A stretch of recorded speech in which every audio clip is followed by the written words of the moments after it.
Hey welcome back to coding with Khan. और आज की वीडियो में हम ए टैग को पिछली वीडियो में कवर कर चुके हैं और आज की वीडियो में हम आगे बढ़ेंगे और देखेंगे कि आगे हमारे पास कौन से टैग हैं। राइट, तो चलते हैं नेक्स्ट टैग की तरफ। हमारे पास नेक्स्ट टैग है हमारे पास IMG tag. IMG tag basically इस्तेमाल होता है हमारे पास इमेजेस के लिए। तो जब कभी भी हमने वेबसाइट के ऊपर इमेज को शो करना होता है तो हम IMG टैग को इस्तेमाल करते हैं। अब आप इसमें एक अनोखी सी चीज देख रहे होंगे कि IMG टैग के अंदर हमारे पास ओपनिंग टैग तो है बट क्लोजिंग टैग हमारे पास नहीं है। तो ये क्यों नहीं है हमारे पास? कुछ टैग ऐसे हैं HTML में जिनके जो सेल्फ क्लोजिंग होते हैं, या फिर आप उनको कह सकते हो कि उनके क्लोजिंग होते ही नहीं है, वो खुद ही अपने आप को क्लोज कर लेते हैं। राइट, वो इस वजह से क्योंकि इनका कोई कंटेंट नहीं है।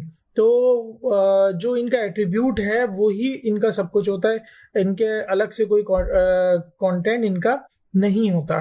तो IMG का कोई कंटेंट ही नहीं है। तो कंटेंट होता तो बेसिकली यहाँ पे बीच में कंटेंट आता और फिर उसका क्लोजिंग टैग आता, जैसे कि आपने प्रीवियस सारे टैग्स में भी देखा है। बट IMG टैग के अंदर ऐसी कोई बात नहीं है और उसके अंदर हमारे पास कोई टैग कोई कंटेंट की जरूरत नहीं है, तो इस वजह से इसका क्लोजिंग टैग भी नहीं है। राइट, तो चलते हैं इसको VS कोड की तरफ और देखते हैं कि हम इसे लिखेंगे किस तरीके से। ओके, तो मैं हूं अपने VS कोड की तरफ और यहाँ पे मैं IMG का टैग इस्तेमाल करूंगा।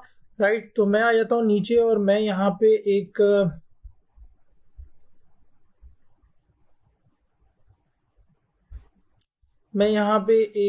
टैग क्रिएट कर देता हूँ जिसका नाम होगा IMG टैग। जैसे आप IMG लिख के एंटर करोगे तो आपके सामने दो एट्रीब्यूट के साथ IMG का टैग आ जाएगा।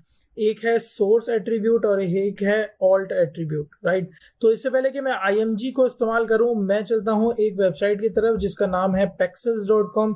ये स्टॉक फ्री फोटोज की बहुत बड़ी वेबसाइट है। आप चाहो तो यहाँ पे इसको भी यूज कर सकते हो, वरना इसके अलावा भी बहुत सारी वेबसाइट्स मौजूद हैं।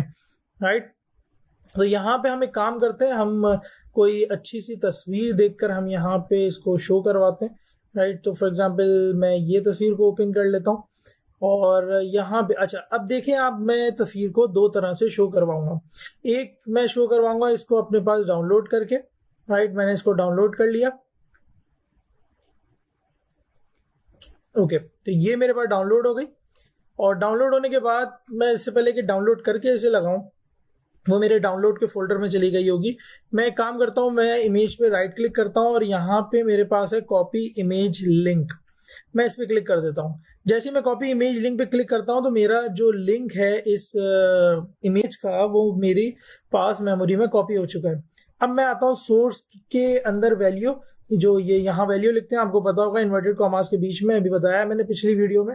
तो मैं यहाँ पे जैसे ही इस लिंक को पेस्ट करूंगा तो मैं जाके चेक करता हूँ, जो मेरा सर्वर खुला है वहां जाके देखें आप, ये तस्वीर शो होना हमारे पास शुरू हो गई है। तो ये उस लिंक से ये तस्वीर उठा कर लेकर आ रहा है। राइट, तो ये वो मुझे यहाँ पे शो करवा रहा है। राइट, तो आप ये यहाँ पे लिख सकते हैं IMG tag showing image from external link. हम एक्सटर्नल लिंक से अपने पास पिक्चर शो करवा रहे हैं। और ऑल्ट टेक्स्ट के अंदर क्या आता है? ऑल्ट के अंदर हमारे पास क्या आता है कि मान लें कभी ये पिक्चर लोड ना हो या कोई ब्लाइंड पर्सन है जो स्क्रीन रीडिंग कर रहा है आपकी वेबसाइट की, क्योंकि वो तो देख नहीं सकता, तो उसको किस तरीके से आप शो करेंगे? तो बहुत आसान तरीका है कि ऑल्ट में आप अब इसका टेक्स्ट लिख देंगे। जैसे कि मैंने लिखा, ये जो तस्वीर है वो ब्रिज पिक्चर है। राइट, तो उसको तो जो ब्लाइंड पर्सन है स्क्रीन रीड कर रहा है उसको ये वाला जो ऑल टेक्स्ट है ये यहाँ पे स्क्रीन रीड उसे करके बताएगी। लेकिन फिर भी एक चीज और, अगर कभी मान लें आपकी कोई इमेज लोड ना हो, कोई भी वजह हो जाए या तो फिर क्या होगा?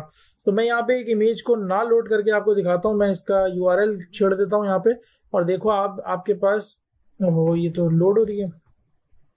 हम इसका URL छेड़ देते हैं।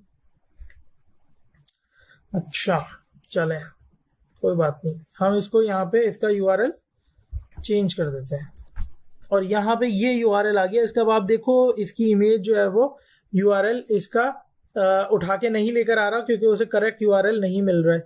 तो अब आप देखो यहाँ पे इमेज का ब्रोकन का एरर आ रहा है और साथ साथ इसमें हमारे पास ब्रिज पिक्चर का आपको टेक्स्ट शो हो रहा है जो कि आपको ये बता रहा है कि इस जगह पे किसी ब्रिज की पिक्चर लगी हुई थी, राइट। तो ये काम होता है आपके पास ऑल्ट टेक्स्ट का। मैं फिर से अपनी तस्वीर लगा देता हूँ जो थी यहाँ पे,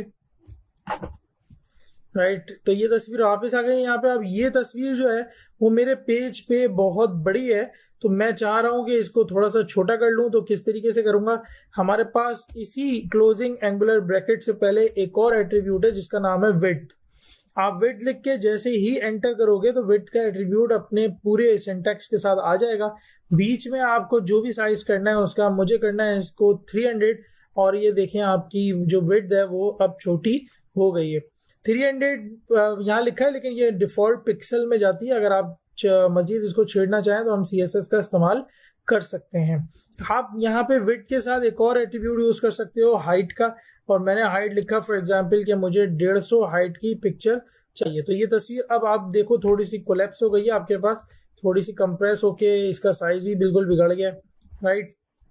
तो ये तस्वीर आपके पास अब छोटी हो गई है जो कि बड़ी थी। तो ये भी आप यहाँ पे कर सकते हैं, लेकिन ये वाला जो काम है अब नॉर्मली हम CSS से ही करते हैं, but yes it is possible in HTML also. वो भी आपको थोड़ी सी फंक्शनैलिटी प्रोवाइड करता है। फंक्शनैलिटी का मतलब यहाँ प्रोग्रामिंग नहीं है, फंक्शनैलिटी का मतलब ये थोड़ी सी आपकी मदद HTML भी कर देता है थोड़े बहुत छोटे मोटे काम करने में, वरना ये काम आपका CSS से होता राइट। तो ये था आपके पास इमेज का एट्रीब्यूट। अब मैं यही इमेज जो है, image tag using directory using saved image in the directory। अब हमारी ही डायरेक्टरी, हमारे ही फोल्डर में इमेज पड़ी है, राइट। तो उसको किस तरीके से लगाएंगे, तो सबसे पहले तो आपको वो पिक्चर डालनी पड़ेगी, राइट। अभी आप देखें तो मेरे पास यहाँ पे कोई भी पिक्चर नहीं है। तो इसका तरीकेकार अच्छा ये होता है कि आप यहाँ पे एक फोल्डर क्रिएट कर लें जिसका नाम दे दें आप यहाँ पे एसेट्स, और एसेट्स के अंदर एक और फोल्डर क्रिएट कर लें जिसका नाम दे दें आप IMG, राइट। तो ये अगर मैं खोल लूँ फोल्डर, अगर आप यहाँ से खोलोगे इसको क्लिक करके रिवील इन फाइल एक्सप्लोरर, तो ये आपके पास डायरेक्ट फोल्डर यहाँ पे ओपन हो जाएगा, राइट। तो ये मेरा फोल्डर है और इस फोल्डर में ये मेरी वेबसाइट की फाइल्स रखी हुई हैं। तो मैंने एक फोल्डर बनाया यहाँ एसेट्स, और एसेट्स में एक और फोल्डर बनाया मैंने IMG का, राइट। तो IMG का ये जो मेरे पास फोल्डर है इसमें मैं अपनी पिक्चर को लाकर यहाँ पे डाल देता हूँ। तो मैं डाउनलोड से पिक्चर को उठाऊंगा, यहाँ से इस पिक्चर को मैं यहाँ से उठाऊंगा और यहाँ पे मैं लाके इस पिक्चर को पेस्ट कर दूंगा। तो ये मेरी पिक्चर यहाँ पे पेस्ट हो गई है। मैं यहाँ पे राइट क्लिक करके इसे रीनेम कर लेता हूँ ताकि इसको एक शॉर्ट सा नाम दे दिया जाए, जैसे कि ब्रिज इमेज। आपने ख्याल रखना है कि आपकी पिक्चर के नाम के दरमियान में स्पेस ना हो, जहां आपने स्पेस यूज करना हो वहां आप हाइफन जो कि 0 के बराबर में होता है उसको इस्तेमाल करो और एंटर कर दो। तो ये आपकी तस्वीर यहाँ पे आ गई है। अब हम इस फोल्डर को बंद कर देते हैं और जाकर पिक्चर को दोबारा से लगाने की कोशिश करते हैं। तो मैंने यहाँ पे IMG का टैग लिखा, एंटर किया, वो अपने 2 एट्रीब्यूट के साथ आ गया। अब आपने सोर्स बतानी है उसको तस्वीर का है, तो तस्वीर तो आपकी डायरेक्टरी फोल्डर में पड़ी हुई है। तो फोल्डर को एक्सेस करने के लिए आपके पास तरीका ये होता है कि आप / रखो, दबाओ, / को प्रेस करने के बाद आप अपनी इमेज का उसको पाथ बता दो। तो मेरे जो इमेज का पाथ है वो है एसेट्स, उसमें इमेज और उसमें ये वाली इमेज, राइट। तो मैंने उसको ये बता दिया और नीचे जाके देखूं तो मेरी तस्वीर आ चुकी होगी। ये बहुत बड़ी तस्वीर आ गई है। तो हम इसको अगेन छोटा कर लेते हैं। विड्थ का एट्रीब्यूट देके कि विड्थ हमें फॉर एग्जांपल 300 की चाहिए, और 300 की जैसी विड्थ हम इसे देते हैं तो ये छोटी हो चुकी है। आप अगर इसे चाहो तो आप इसे हाइट भी प्रोवाइड कर सकते हो। हाइट जैसे कि अभी दिया था हमने, तो हाइट प्रोवाइड कर सकते हो। आपने इसको 250 की हाइट प्रोवाइड कर दी और ये आपके पास छोटी हो चुकी है। ऊपर वाली इमेज जैसी बन चुकी है, बिल्कुल उसका साइज और इसका साइज एक जैसा आपको नजर आ रहा है। So this is the way आप इमेज बाहर से लाके भी लगा सकते हो और इमेज अपनी ही डायरेक्टरी के किसी फोल्डर में पड़ी हुई इमेज को भी वेबसाइट्स पर शो करवा सकते हो। सो आई होप समझ आया होगा इमेज का टैग। अब तक के लिए इतना ही, मिलते हैं अगली वीडियो में। अल्लाह हाफिज।